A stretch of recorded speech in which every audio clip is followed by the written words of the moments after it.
सोचिए, एक व्यक्ति जिसके पास दुनिया की सबसे बड़ी यूनिवर्सिटियों की डिग्रियां थीं, उसे अपनी जाति की वजह से रहने के लिए एक कमरा तक नहीं मिला। लेकिन उसी व्यक्ति ने आगे चलकर भारत का संविधान बनाने में प्रमुख भूमिका निभाई। आखिर उस रात क्या हुआ था? आइए जानते हैं। जब अपमान ने एक महान नेता को जन्म दिया। कभी कभी जीवन का एक अपमान इतिहास बदल देता है। यह घटना उस समय की है जब डॉक्टर भीमराव अंबेडकर विदेश से उच्च शिक्षा प्राप्त करके भारत लौटे थे। उनके पास कई डिग्रियां थी, असाधारण ज्ञान था और देश की सेवा करने का सपना था। उन्हें बड़ौदा राज्य में एक महत्वपूर्ण सरकारी पद पर नियुक्त किया गया। उन्हें विश्वास था कि अब उनकी योग्यता के आधार पर उनका सम्मान होगा। लेकिन वास्तविकता कुछ और थी। जब वे रहने के लिए घर ढूंढने निकले तो किसी ने उन्हें कमरा देने से इनकार कर दिया। कई लोगों ने केवल उनकी जाति जानकर दरवाजा बंद कर दिया।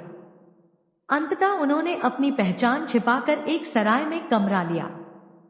कुछ दिनों तक सब ठीक चला, लेकिन जब वहां के लोगों को उनकी वास्तविक पहचान का पता चला तो वे क्रोधित हो गए। उन्होंने डॉक्टर अंबेडकर को तुरंत सराय छोड़ने के लिए मजबूर कर दिया। रात का समय था। उनके पास रहने की कोई जगह नहीं थी। वे अपना सामान लेकर एक पेड़ के नीचे बैठ गए। चारों ओर सन्नाटा था। वर्षों की कठिन पढ़ाई, विदेश की उच्च शिक्षा और अद्भुत प्रतिभा होने के बावजूद उन्हें केवल जन्म के आधार पर अपमान सहना पड़ा। कहा जाता है कि उस रात उनकी आंखों में आंसू थे, लेकिन उन्होंने हार नहीं मानी। उन्होंने स्वयं से एक संकल्प लिया, मैं ऐसा भारत बनाने के लिए काम करूंगा जहां किसी व्यक्ति का सम्मान उसकी जाति से नहीं, बल्कि उसके गुणों और कर्मों से हो। इसके बाद उनका जीवन पूरी तरह समाज सुधार के लिए समर्पित हो गया।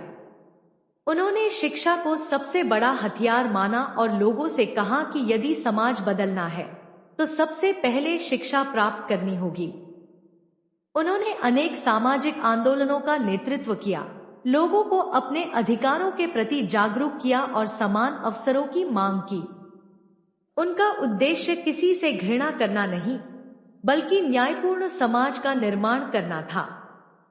जब भारत स्वतंत्र हुआ तब उन्हें संविधान सभा की प्रारूप समिति का अध्यक्ष बनाया गया। जिस व्यक्ति को कभी रहने के लिए कमरा नहीं मिला था, उसी ने ऐसा संविधान बनाने में प्रमुख भूमिका निभाई जिसने हर नागरिक को कानून के समक्ष समानता, स्वतंत्रता और गरिमा का अधिकार दिया। यह इतिहास का अद्भुत मोड़ था। अपमान ने उन्हें तोड़ा नहीं, बल्कि और मजबूत बना दिया। उन्होंने अपने व्यक्तिगत दुहक को करोड़ों लोगों के अधिकारों की लड़ाई में बदल दिया।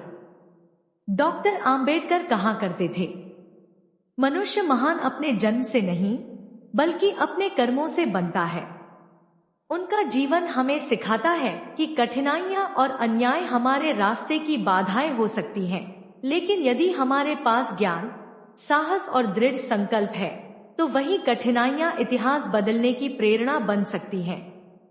सीख: अपमान का सबसे प्रभावशाली उत्तर बदला नहीं, बल्कि अपनी सफलता, ज्ञान और ऐसे कार्य हैं जो आने वाली पीढ़ियों के लिए बेहतर समाज का निर्माण करें। अगर आप भी मानते हैं कि शिक्षा, समानता और मानव गरिमा हर व्यक्ति का अधिकार है, तो इस वीडियो को लाइक करें, शेयर करें और ऐसे ही ऐतिहासिक एवं प्रेरणादायक किस्सों के लिए हमारे पेज को फॉलो करना न भूलें। कमेंट में लिखिए, जय भीम।